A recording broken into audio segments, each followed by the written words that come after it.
Good morning దోస్తులు, మీరందరూ బాగున్నారా? మీరందరూ బాగుండాలని నా దేవుని నేను మనస్ఫూర్తిగా కోరుకుంటున్నాను. వంట స్టార్ట్ చేసేసారా? పిల్లలు స్కూళ్ళు స్టార్ట్ అయిపోయినాయా? మా పిల్లలవి కూడా బళ్ళు స్టార్ట్ అయినాయి. నా కొడుకు వేడిగా నా బిడ్డ ఓడలేదు.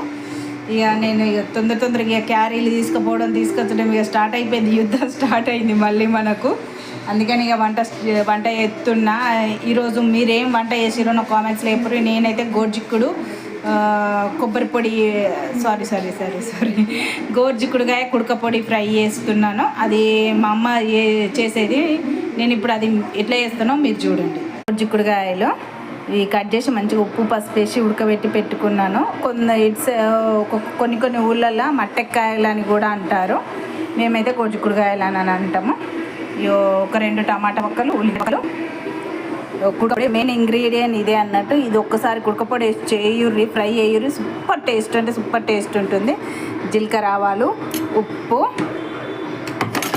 ఇగో ఇది పచ్చిమిరపకాయలు, ఎల్లిగడ్డలు, జీలకర్ర వేసి మంచిగా మిక్సీ కొట్టి పట్టిన. ఇందులో కారం వేయరు, ఇదే కారం అన్నట్టు. దీంతో మంచిగా టేస్ట్ వస్తుంది. ఇప్పుడైతే ఇక గిన్నె పెట్టిన జీలకర్ర, ఆవాలు ఇవి కొంచెం ఫ్రై అయిన తర్వాత ఇప్పుడు మనం పట్టి పెట్టుకున్న పచ్చిమిరపకాయ పేస్ట్ వేయాలి. ఇప్పుడు మంట సిమ్ములో పెట్టేసి కొంచెం దూరం ఉండి ఇగో ఈ పచ్చిమిర్చి ముద్ద వేయాలి. చిట్టుతుంది, కళ్ళల్లో పడుతుంది, జాగ్రత్త. సిమ్ములో పెట్టి ఇది సిమ్ముల్నే పచ్చి వాసన అంత వరకు సిమ్ముల్నే పెట్టుర్రి, లేదంటే అంత పచ్చిగా వాసన టేస్ట్ బాగుండదు. అల్లం వెల్లుల్లి జీలకర్ర పేస్ట్ మంచిగా ఫ్రై అయిపోయింది. ఇప్పుడు ఉల్లిపాయలు ఇవి కొంచెం మరీ ఎక్కువ కాకుండా లైట్గా ఫ్రై అయితే పసుపు వేసుకోవాలి. పేస్టు ఉల్లిగడ్డలు ఫ్రై అయినాయి. ఇప్పుడు కూరకు సరిపడా పసుపు,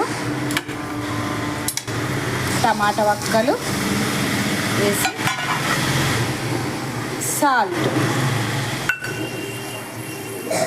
కొబ్బరి పొడి మీకు ఎంత అయితే అంత వేసుకోండి. మరీ ఎక్కువ వేసుకోవద్దు, మదం అయితే.